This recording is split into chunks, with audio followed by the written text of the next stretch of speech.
Pose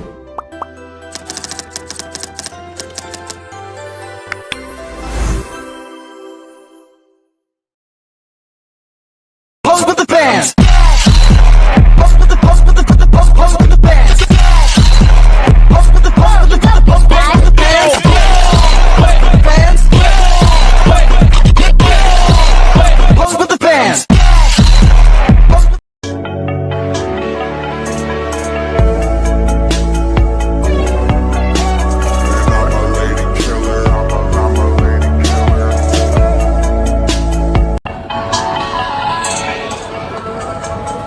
Ih, mau ikutan deh, lu mau ikutan juga nggak? Tapi gua nggak tahu jawabannya. Bisa lumayan tahu uangnya buat beli skincare. Ada yang belum paham tentang pentingnya pengendalian dalam produksi? Yuk sini teman-teman yang belum tahu tentang pentingnya pengendalian dalam produksi, simak video di berikut ini ya. Pengertian manajemen. Manajemen adalah seni dan ilmu dalam mengatur dan memanfaatkan sumber daya manusia, keuangan, dan material untuk mencapai tujuan organisasi, baik itu perusahaan, komunitas, individu, secara efektif dan efisien. Selain dari pengertian manajemen yang sudah saya jelaskan, manajemen juga memiliki berbagai fungsi. Fungsi manajemen adalah sebagai berikut. Yang pertama, planning, yang kedua, organizing, yang ketiga, directing, dan yang keempat, controlling. Dari pengertian dan fungsi-fungsi yang sudah saya jelaskan, selanjutnya saya akan menjelaskan bagian controlling. Apa sih yang dimaksud dengan controlling?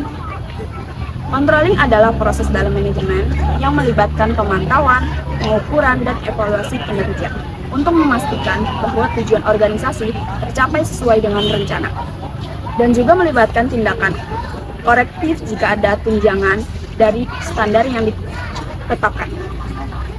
Nah, selanjutnya kita akan membahas tentang peran pengendalian dalam manajemen. Yang pertama adalah sebagai alat monitoring atau evaluasi. Artinya, manajemen dapat memantau apakah sudah sesuai dengan rencana atau belum. Jika terjadi penyimpangan, maka bisa dilakukan dengan evaluasi atau melalui melakukan perbaikan. Kedua, mendukung perencanaan. Yang kedua, mendukung proses perencanaan. Dari data hasil pengendalian, maka manajer bisa mengetahui apa yang berhasil dan apa yang perlu ditingkatkan. Yang ketiga, menjaga efisiensi dan efektivitas. Dengan sistem pengawasan akan menjadi sumber daya yang optimal dan aktivitas bisa diarahkan mencapai tujuan. Yang keempat, menyesuaikan aktivitas dengan perubahan lingkungan. Pengendalian membantu manajemen untuk memastikan bahwa aktivitas organisasi tetap berjalan dengan selaras mencapai tujuan meskipun terjadi perubahan di lingkungan eksternal seperti perubahan pasar, teknologi, dan regulasi. Selanjutnya, pengendalian juga memiliki tujuan dan fungsi seperti 1. Meminimalkan kegagalan atau tingkat kesalahan. Contohnya, sebuah perusahaan manufaktur menerapkan sistem quality control atau QC di setiap tahapan produksi untuk mencegah dan memastikan hanya produk bebas cacat yang dapat dikirim kepada pelanggan. Yang kedua, mengantisipasi kompleksitas dari organisasi. Contohnya adalah dalam perusahaan manufaktur besar yang terdapat banyak lini produksi dan subdivisi, menggunakan sistem ERP atau Enterprise Research Planning untuk menyatukan data dan mempermudah koordinasi antar bagian, sehingga pengendalian tetap efektif meskipun organisasi kompleks. Yang ketiga, meminimalkan biaya. Contohnya adalah supervisor produksi, memantau rasio bahan baku dan hasil produk. Jika limbah berlebih, proses evaluasi atau operator dilatih ulang untuk menekan pemborosan atau biaya.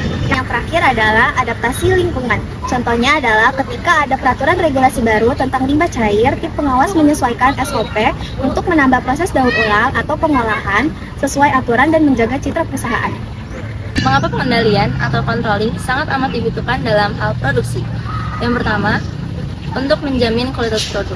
Jika ada cacat atau kesalahan, controlling atau pengendalian mengidentifikasi masalah tersebut agar tidak terulang. Yang kedua, mengontrol biaya produksi. Yang ketiga, menjaga jadwal produksi. Keempat, mendeteksi masalah lebih awal. Contohnya seperti jika ada kerusakan mesin, keterlambatan bahan, atau kesalahan kerja lainnya, controlling atau pengendalian dapat mendeteksi lebih awal sehingga masalah tersebut tidak berdampak lebih besar. Yang kelima, ada mengukur dan mengevaluasi kinerja. Wah, air yang sudah dikemas banyak banget ya Hanifah. Iya dong, kita langsung di pabriknya nih. Soalnya proses pengemasan air pipa ini sudah canggih banget loh. Apa saja sih Hanifah yang harus dikendalikan di dalam pabrik? Yang harus dikendalikan dalam pabrik mulai dari persediaan bahan baku, proses produksi, biaya yang dikeluarkan, kualitas produksi, hingga pengiriman produk tersebut. Kenapa sih Hanifah semua itu harus diperlukan? Agar memastikan bahwa proses produksi sesuai dengan rencana, baik di kualitas, waktu, dan biaya. Apakah semua itu penting?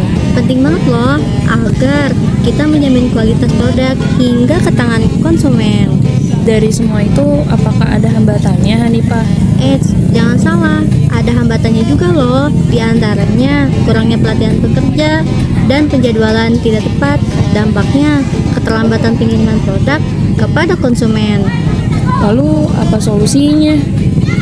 Ada dong, simak video ini ya. Berikut adalah solusi untuk proses produksi. Pertama, memastikan para pekerja untuk bekerja sesuai standar yang diberikan. Jika para pekerja tidak bekerja dengan sesuai standar yang diberikan, maka hasil produksi banyak yang inti. Yang kedua, meningkatkan keterampilan dan pelatihan para pekerja. Terkadang masalah produksi itu bukan karena alatnya, tapi karena pelatihan para pekerjanya. Dan yang ketiga, melakukan pemeliharaan dan perawatan terhadap mesin secara rutin. Jika mesin dipakai secara rutin atau terus-menerus dan berulang-ulang, kita juga harus sering cek mesin tersebut. Yang keempat, menjamin proses dengan konsisten sehingga kualitas terjaga. Produksi harus sesuai standar yang diberikan perusahaan agar kualitas tersebut akan menjadi bagus. Dan yang terakhir, mengetahui kondisi aktual pekerjaan untuk penyesuaian strategis. Dengan stok bahan baku yang tersedia, kita bisa atur ulang strategi perusahaan. Beberapa solusi pengendalian untuk bahan baku produksi. Yang pertama ada manajemen inventory yang efektif untuk memantau stok bahan baku termasuk penggunaan metode first in first out atau last in first out.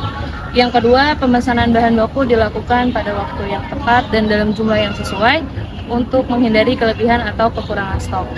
Yang ketiga, melakukan pengawasan kualitas bahan baku secara teratur untuk memastikan bahan baku yang dipesan sesuai dengan standar.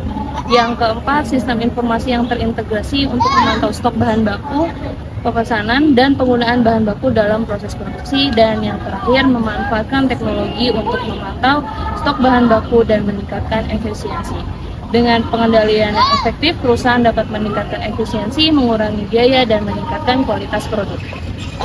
Oke, jadi itulah pembahasan mengenai tentang pentingnya pengendalian atau controlling dalam proses produksi. Semoga pembahasan yang barusan diberikan oleh teman-teman aku bisa bermanfaat dan menambah wawasan baru untuk teman-teman sekalian. Nah, karena pembahasan tersebut juga kita bisa menarik kesimpulan bersama bahwa manajemen itu ialah proses mengatur pemanfaatan sumber daya secara efektif dan juga efisien agar suatu organisasi dapat mencapai tujuan tertentu. Nah, salah satu fungsi penting dalam manajemen ialah pengendalian atau controlling. Pengendalian atau controlling itu memberikan banyak manfaat loh teman-teman.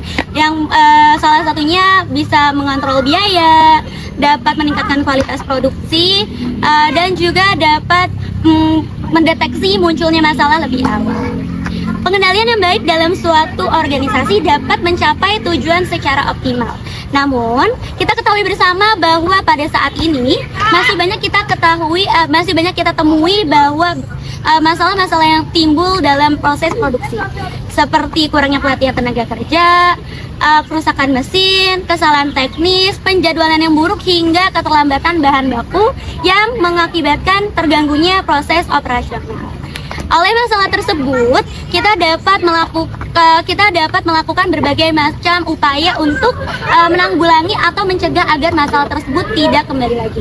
Yang pertama, kita harus paham sekali tentang pentingnya pengendalian atau controlling dalam proses produksi ini, ya. Lalu yang kedua, kita dapat melakukan pelatihan khusus kepada tenaga kerja, melakukan perawatan secara rutin terhadap mesin, menerapkan standar SOP, dan melakukan pengelolaan persediaan secara akurat.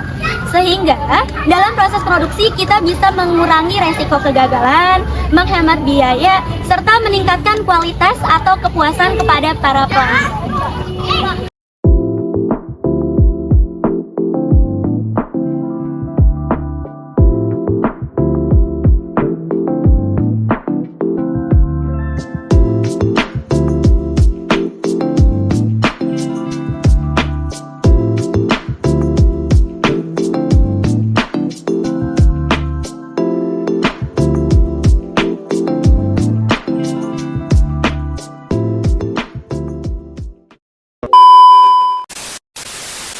Ayo, udah.